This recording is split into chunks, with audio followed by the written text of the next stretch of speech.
Seperti memang tidak pernah sepi ya komplek pemakaman keluarga Pondok Pesantren Tebu Ireng ini.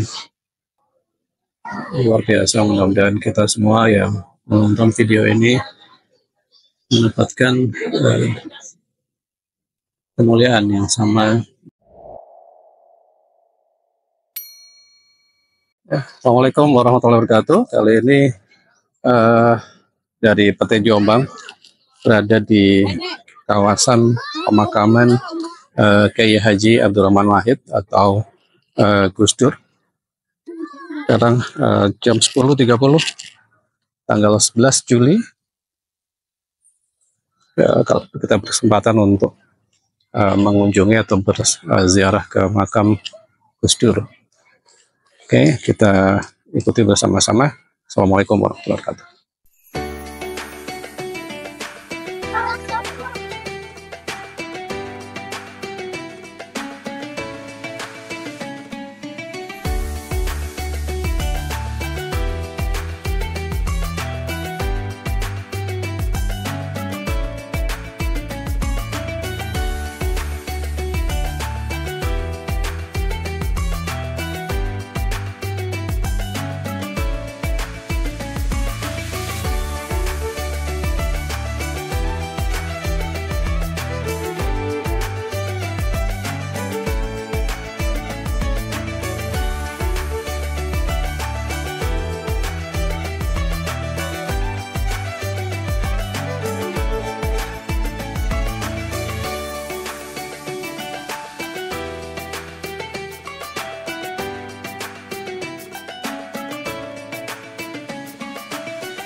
Oke, baik teman-teman, sekarang kita berada di depan pintu masuk Museum Islam Indonesia Hasyim Asy'ari.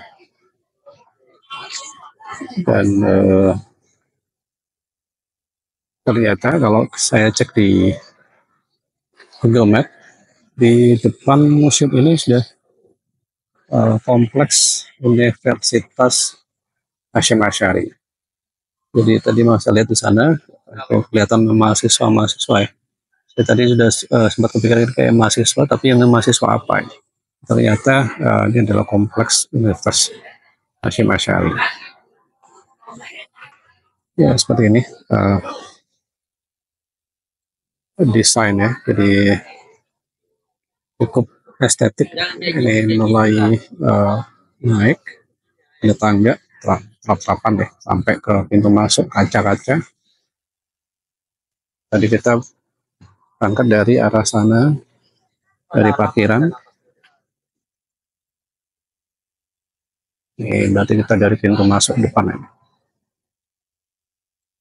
Oke, kita coba menuju ke pintu masuk. Ini kali ini kita sudah berada di depan ya, pintu masuk Museum Islam Indonesia Hasyim Asy'ari. Sini tulisannya Blue Museum dan Cagar Budaya Kemendikbudristek. Sebelah kiri ini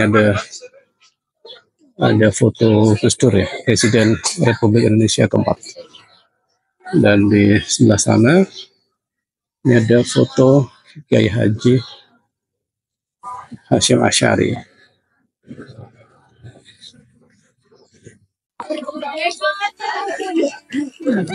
Ternyata kita dikasih tiket tanda masuk gratis. Ya, 4 orang, kita 4 orang dapat 4 tiket. Dan ini ada playground anak-anak. Ada tangga masuknya atas.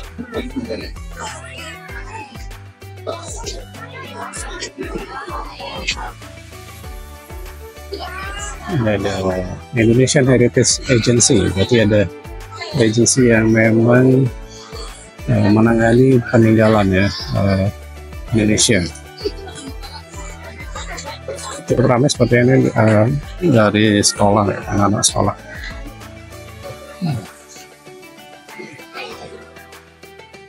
Pelayanannya petugas yang berbaju biru sangat ramah. Tidak seperti halnya di tempat lain sepertinya kalau menurut saya. Karena di tempat lain biasanya tidak seramah ini. Ya mudah-mudahan ini akan jadi contoh yang baik. Ada tempat tunggu di sini. Jadi buat Anda teman-teman yang ingin berkunjung di museum ini bisa istirahat sejenak dan bisa melihat foto-foto. Ya, ada Masjid Jami Kiai Gede di Kalimantan ya, foto-foto peninggalan. Ini ada kaligrafi,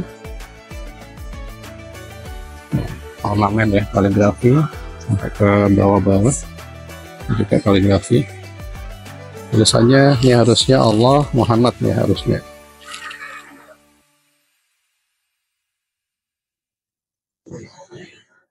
Allah di sini. Allah ya. Ini harusnya Muhammad ya di sini. Ini juga Allah.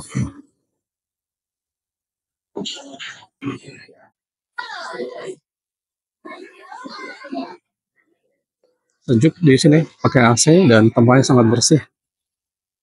Jadi kita masuk ke koridor di depan pintu masuk ya. Jadi tadi kita masuk di sana dan kita masuk ke koridor ini. Dan sangat bersih tempatnya. Sebelah kiri ada ruang audio visual. Nah, ada visual. Masuk museum.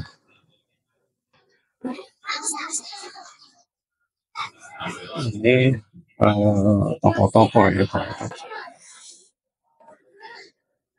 Udah mulai Presiden Soekarno, Panglima Sudirman. Sebelah kiri yang ini ada Kiai Hasyim Asy'ari dan pahlawan-pahlawan yang lain ya.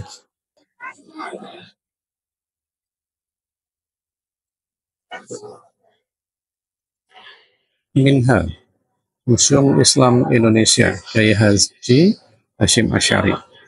Ya, sebutannya Minha.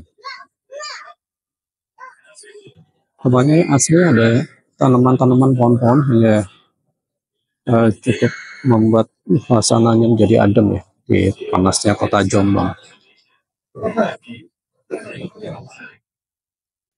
Ya, benar tadi udah nih kita menunggu di ruang audio visual ya. Kita coba antri di ruang audio visual. Kemudian tadi sudah bicara dengan petugas dan sangat ramah, luar biasa, pelayanannya luar biasa. Jadi diarahkan untuk mengikuti di informasi di audio visual, kemudian baru bisa explore museum sehingga punya gambaran.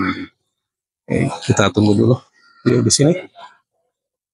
Nah, oke, kita sekarang berada di ruang audio visual seperti ini.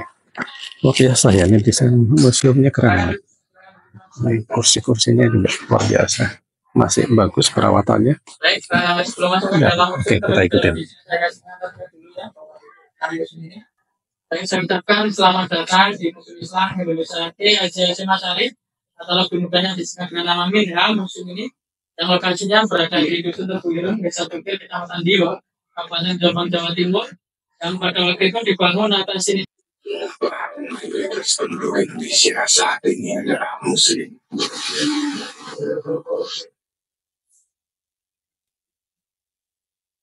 Bagaimana kau bisa masuk orang Nusantara?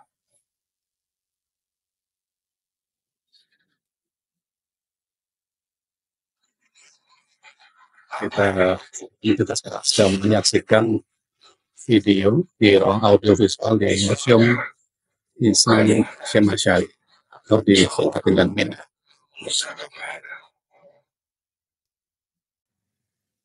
Sudah selesai dan ternyata videonya tidak panjang ya. Yang lebih durasinya tadi disampaikan oleh petugas sekitar 3 menit saja. Dan kita sekarang sudah dipersilakan untuk meninggalkan tempat dan karena harus bergantian dengan pengunjung lain.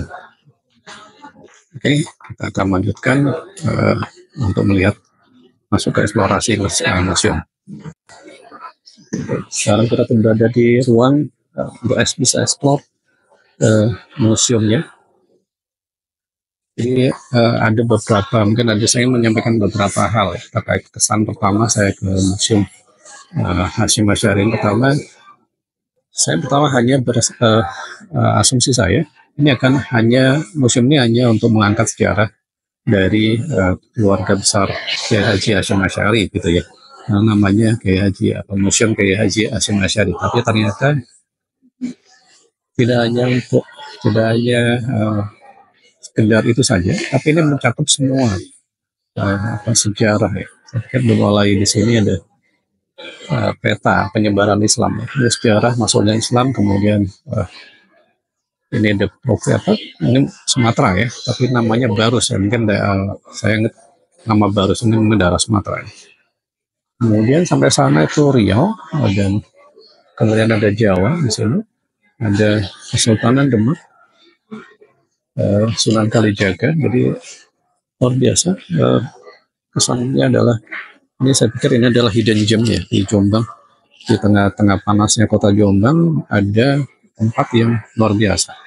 Penataannya bagus, estetik, kemudian bersih, kebersihannya ya untuk di museum ini. Dan pelayanan yang luar biasa itu adalah pelayanan yang luar biasa ramah ya petugas-petugas di sini. Dan sangat tertata, profesional juga pelayanannya, penyajiannya juga bagus. Contohnya mahkota Kesultanan Banten. Jadi nggak cuman sejarahnya keluarga Kiai Haji Hasyim Asy'ari, namun ini sudah mencakup semuanya. Ya, ini adalah mahkota Kesultanan Banten. Ya, apakah ini asli atau ini saya kurang tahu. Ya, apakah ada semacam tiruan ya. Ini luar biasa, saya memang salut sih. Komplit ya. Ini ada prasasti Ninja 7, saya kurang tahu ini apa. Ya, mungkin bagi Anda yang tahu sejarah saya bisa paham lah. Kemudian ini nggak boleh disentuh semuanya. Nisan Fatimah binti Maimun. Ini apakah benar-benar asli atau enggak? Saya tahu. Ini batu nisan Troloyo. Batu nisan Troloyo. Kemudian ini nisan Sultan Maulana Malik Ibrahim. Mungkin ini ya tiruan saya pikir. Ya. Jadi pengunjung tidak harus ke tempat masing-masing, tapi cukup di sini sudah punya gambaran bagaimana yang ada di kondisi masing-masing lokasi ya, disajikan di sini. Ada Cirebon,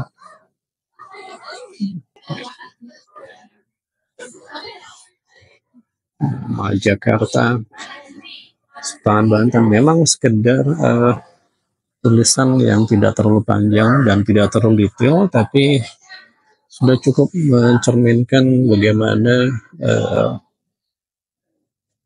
keluar biasaan atau kebesaran Islam ya, masuknya sejarah, mulai dari sejarah masuknya Islam di Indonesia ini ya, kemudian kebesaran kerajaan-kerajaan Islam sampai hingga pengaruhnya di proses kemerdekaan Indonesia. Ini gamelan. Sepertinya kalau ini masih ada hubungan dengan Masjid Kudus ya di Kudus. Jadi ini Sunan Kudus ya. Itu. Di video di Peti Jombang sudah pernah ngangkat juga ya. Makam Sunan Kudus. Ini adalah, ini kalau ini saya pikir benar ya. Ini gamelan. Di situ ada tulisan gamelan kemana Kempiang Kelong. Ya. Kalau dilihat dari bentuknya ini peninggalan, benar-benar peninggalan. Masya Allah ini. Seolah kita berada di waktu yang sama dengan benda-benda ini. Gerebek Maulud. Ini gerebek Maulud, kemudian di sini ada deskripsinya. Dan sini ada foto-foto peninggalan ya. Mungkin tahu fotonya udah luar biasa jadul.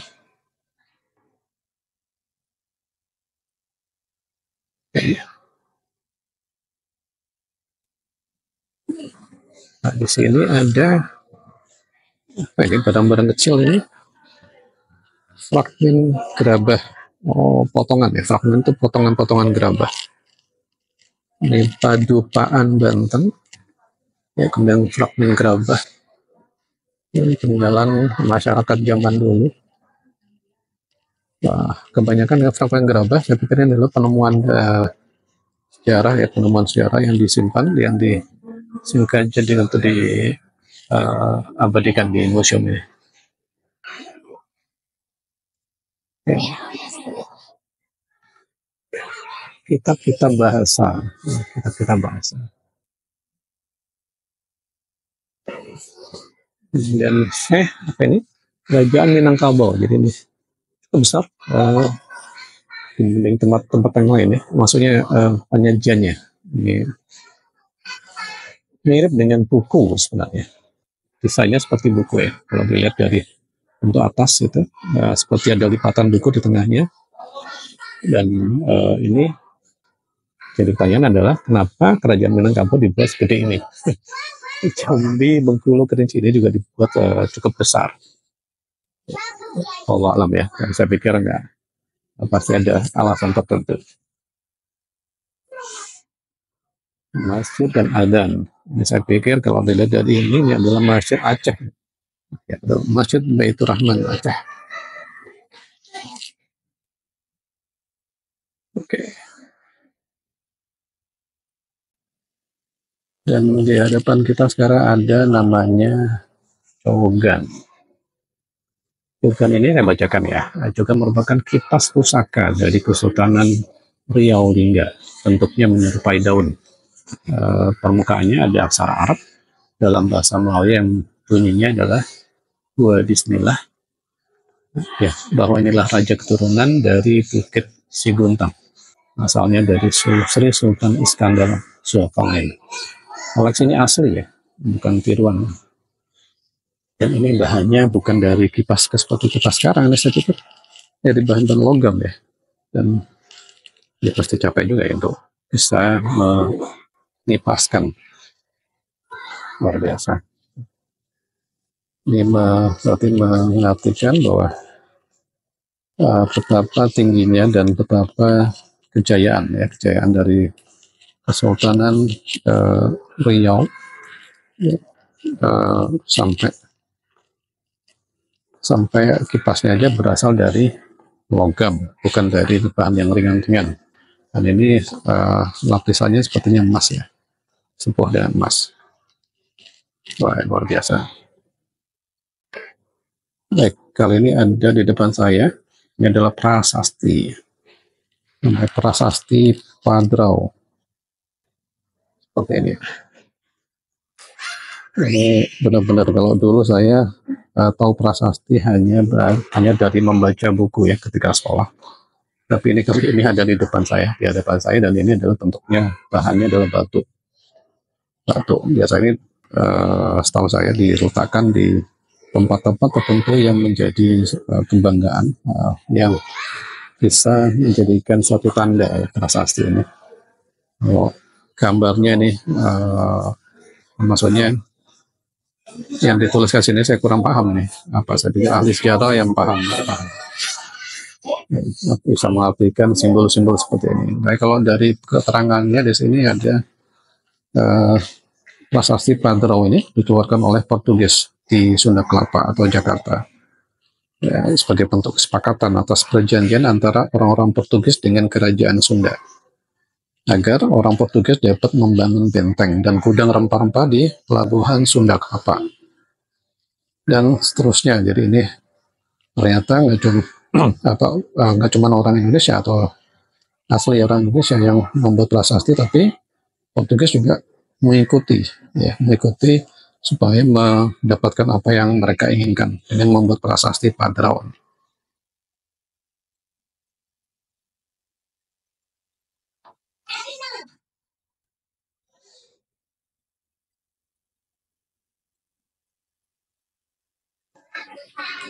Tingginya kurang lebih 1 meter lebih ya, 1,4 meter atau 1,5 meter ya.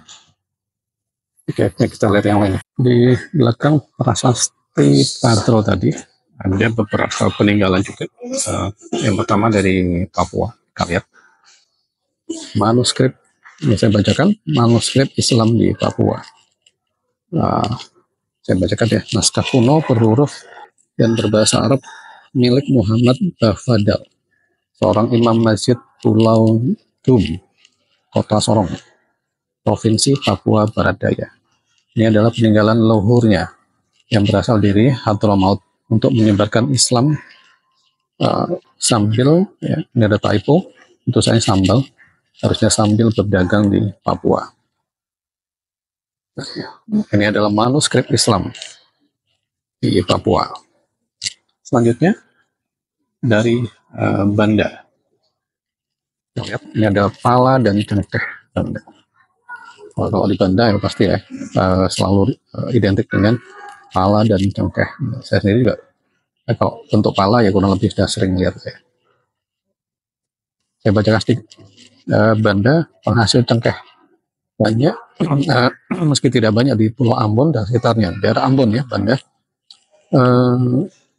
Ada pelayar namanya Tom Nepires tahun 1515 bahwa dia mengatakan bahwa Tuhan menciptakan Timor untuk kayu cendana, Banda untuk pala, dan Maluku untuk cengkeh.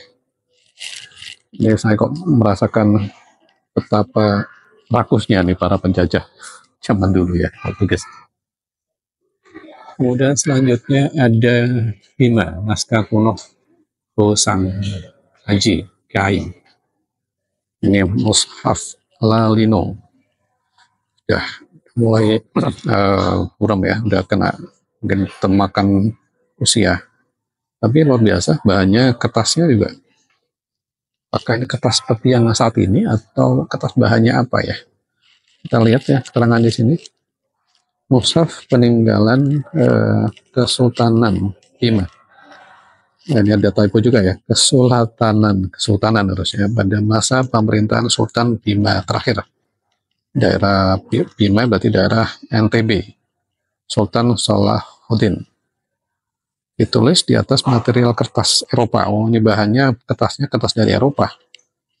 Ya, countermarknya John Hayes 1815. Mushaf ini 598 halaman, merupakan wakoh dari Hajah Siti Maryam, putri ketujuh Sultan Bima.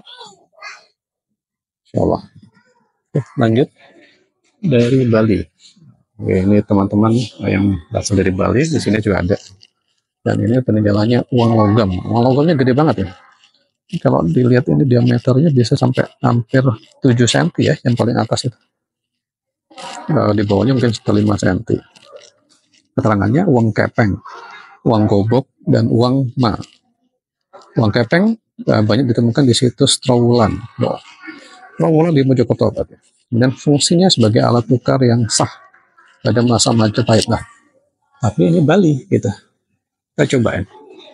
Keterangan di atasnya, sejarah masuknya umat Islam di Bali diperkirakan tahun 1380 terkait dengan kunjungan Raja Bali Ida dalam Ketut Bulesir ke Keraton Majapahit.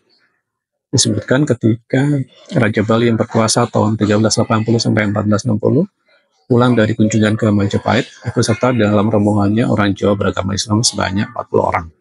Kemudian ditempatkan pada satu wilayah yang disebut Kampung Kel-Kel. Jadi mungkin ini maksudnya adalah cikal bakal masuknya Islam di Bali ya. Dan ini adalah mata uang logam yang dari Bali yang sempat mungkin dijadikan alat tukar yang sah pada masa Majapahit.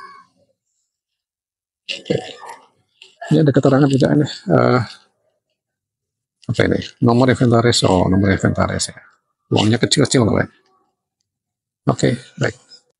Oke, di samping demak ya, ini ada nama situs ya atau tempat demak ini saya menemukan pusaka ini. Saya tertarik ya, saya bacakan, mulai saya bacakan satu set pusaka masa perang Jawa. Jadi saya arahkan, ini kamera saya arahkan ke ini aja ya, saya bacakan tadi. Jadi perang Jawa nih, pusaka masa perang Jawa tahun 1825-1830. ada keris, ada tombak perdapur, piring, kemudian pedang, suduk, maru. Ya, ini ada berasal dari daerah Dusun Jeruk, Desa Gelagah, Kecamatan Jatianong, Kabupaten Klaten, Jawa Tengah. Oh, ini jadi kebayang ya, dulu orang perang itu. Ini beneran ini pusakanya nih. Ini bahannya beneran. Ada tombak ya, tombak kecil ini, kemudian keris. Kemudian ini keris juga lebih panjang. Waduh, ujungnya sampai kayak gitu ya. Kelihatan nggak tuh? Udah mulai keropos ya. Jadi satu set senjata beserta penutupnya itu apa pengaman ya, sarungnya. Sarung. Ya orang zaman dulu kalau perang pakai ini nih, nggak pakai senapan ya. Zaman dulu belum ada senapan mungkin kita ya. Sekarang beda perangnya dengan peralatan lebih canggih lagi, pakai laser, pakai bom, segala macam. Lebih variatif. Oke, sekarang kita mau masuk ke ruang Kiai Haji Muhammad Hasyim Asy'ari.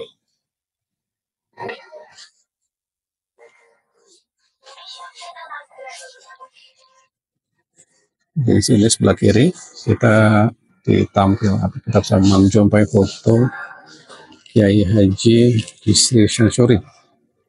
Kebetulan nama beliau diabadikan jadi nama jalan di daerah Denanya di pondok pesantren Mamaul Ma'arif ya, tidak terlalu jauh, kemudian 1 kilo dari Petik Jombang.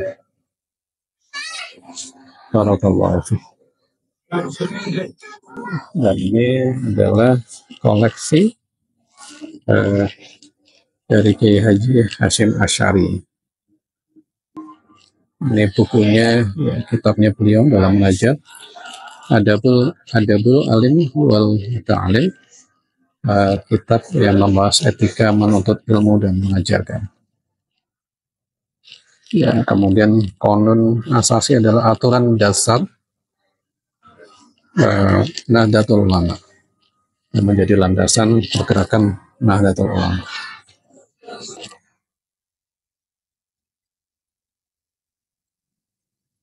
Ini adalah jubahnya Muhammad Hasyim Asy'ari, Kiai Haji Muhammad Hasyim Asy'ari. Jubah asli beliau ya. Ada sobekan di lengan kanan dan ada jahitan juga di bagian perut ya, dan di bagian atas di leher. Ini adalah replika lambang Nahdlatul Ulama. Ya, agak berbeda. Ini merupakan gubahan dari Kiai Haji Ridwan Abdullah. Dan di bawahnya ada tongkat. Ini adalah replika, ya, replika tongkat Kiai Haji Muhammad Hasyim Asy'ari. Foto di atas adalah Kiai Haji Ridwan Abdullah. Dan ini insya Allah adalah foto dari Kiai Haji Muhammad Hasyim Asy'ari. Tidak terlalu tampak ya dari kamera.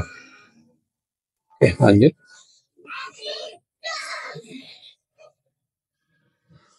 Tidak masuk ke area bebatuan. Nggak boleh masuk melewati bebatuan. Mungkin ini adalah gambaran bagaimana masjid tempat Kiai Haji Hasyim Asy'ari di awal-awal pergerakan perjuangan beliau. Ini Hasyim ya, Kiai Haji Muhammad Hasyim Asy'ari. Dan ini sekarang ada sepeda dan ada peralatan kayak semacam tentara di bawahnya.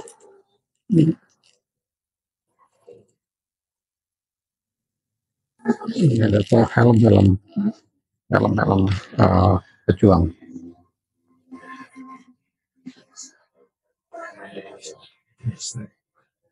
Seperti ini adalah Kiai Haji Hasyim Asy'ari di waktu muda.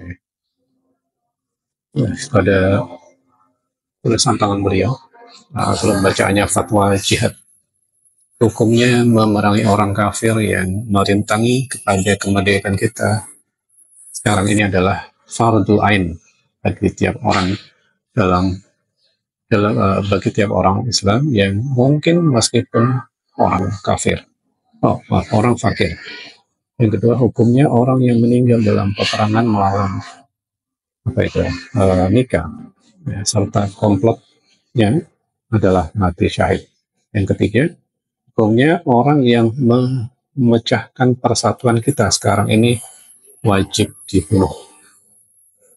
Tanggal 11 September 1945. Tanda Kiai Haji Muhammad Hashim Asy'ari. Ini foto beliau masih muda. Dan ini adalah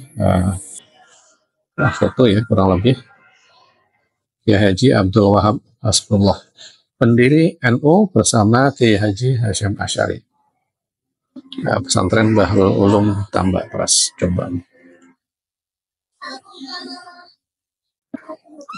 Sekarang kita mau masukin ruang Gus Dur, Kiai Haji Abdul Rahman Wahid, Presiden RI yang keempat. Langsung disajikan ya. Ini adalah foto beliau 3 dimensi. Allah beliau duduk di ruangan ini. Dan ini riwayat beliau ya, mulai 1940.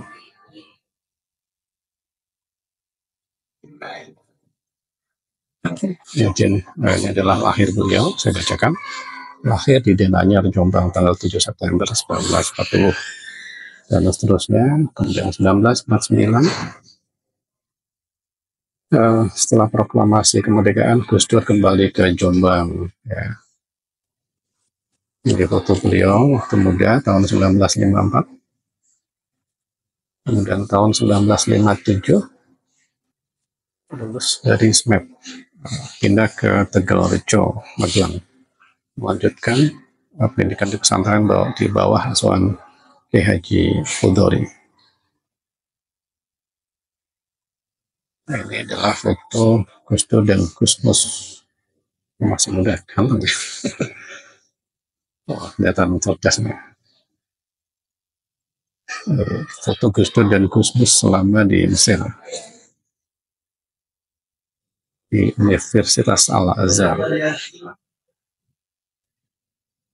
Kemudian pulang dari Eropa, saya bacakan.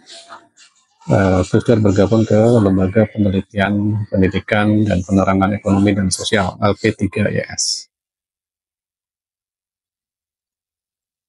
Kemudian tahun 1984 pada Munas NU dinominasikan sebagai Ketua PBNU dan beliau menerimanya dengan syarat mendapat wewenang penuh untuk memilih pengurus yang akan bekerja di bawahnya. Dan kemudian saya bacakan, terpilihnya Gus Dur dilihat positif oleh Soeharto, penerimaan Wahid terhadap Pancasila bersama dengan citra moderatnya menjadikan disukai pemerintah. Dan di tahun 1999, tahun 2009, kemudian beliau wafat ya, tahun 2009. Meninggal di Rumah Sakit Cipto Mangunkusumo. Ini foto beliau ketika diangkat ya oleh para jemaah.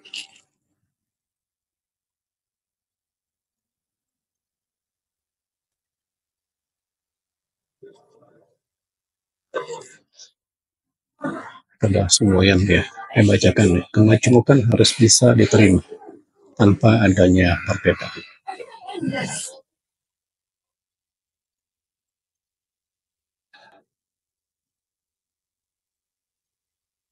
Ini adalah barongsai khas budaya Cina. Kita sama-sama tahu bahwa Gus Dur adalah salah satu penggiat pluralisme ya, kemajemukan bangsa dan negara ini.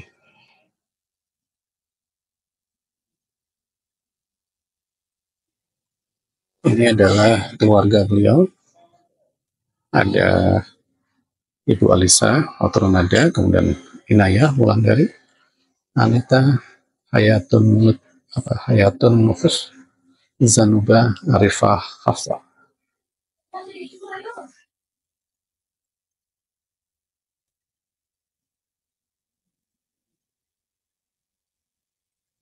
Baik, saudara, kita lanjutkan untuk melihat kondisi yang di tempat lain.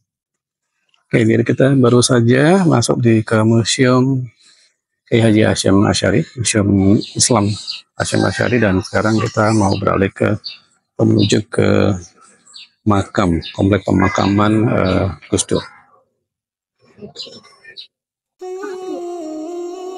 Kita sekarang berada di pintu utama pesantren keluarga pesantren Tebuireng. Kita masuk aja.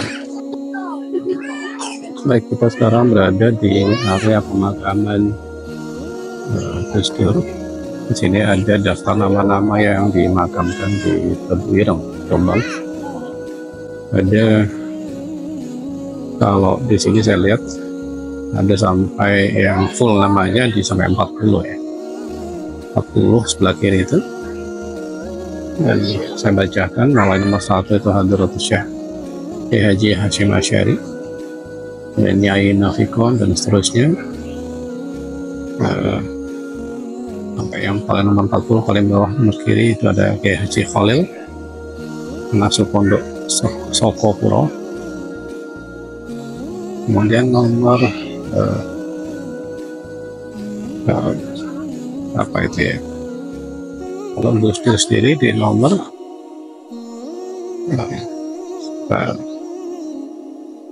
Abdurrahman Wahid nih, nomor 17, cucu ya, atau dalam kurung presiden Wakil Indonesia ke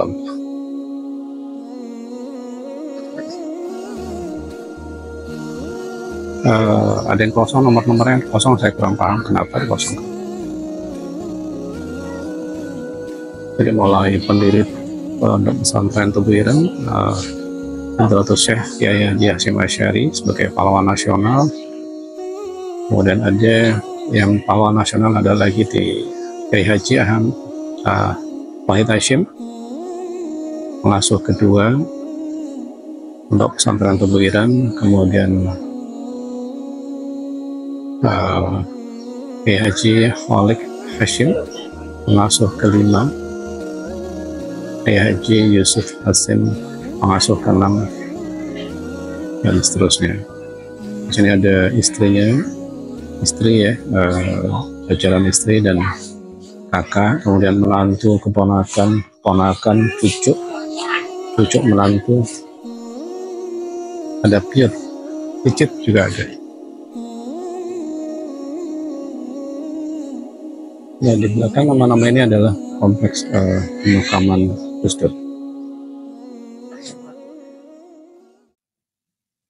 Baik, kali ini saya berada di bersama orang dan melakukan zikir. Ini suasana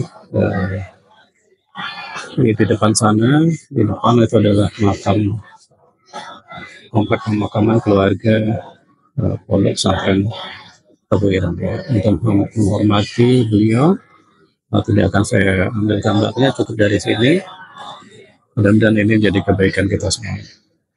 Amin ya Allah.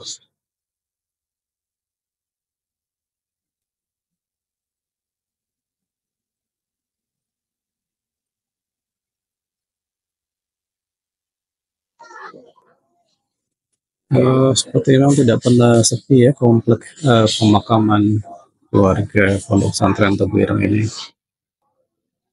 Luar biasa, mudah-mudahan kita semua yang menonton video ini mendapatkan kemuliaan yang sama,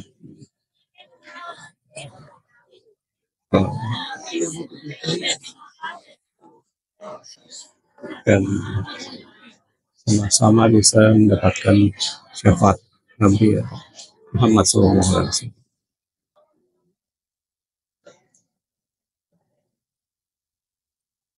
Bismillah, kita akan coba rekam ya. Tapi tadi nggak boleh, ternyata cukup banyak ya merekam. Bismillah, tanpa ada niatan untuk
Kondisinya ditutup lagi.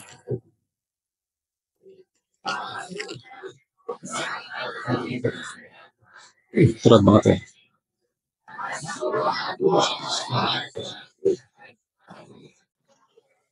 Oke, alhamdulillah kita sudah selesai. Hari ini hari Kamis 11 Juli 2024. Kami dari tim Efek Jombang telah berkesempatan untuk berziarah ke pemakaman keluarga besar Pondok Pesantren Tebu Ireng di daerah Diwa, ya, daerah Cukir. Dan apa yang kita sampaikan, informasi-informasi yang kita sampaikan bermanfaat untuk kita semuanya dan membawa keberkahan dalam hidup kita semuanya. Amin ya Allah ya Rabbal Alamin. Akhir kalam, mohon maaf apabila ada segala kekurangan. Kita mohon pamit. Assalamualaikum warahmatullahi wabarakatuh.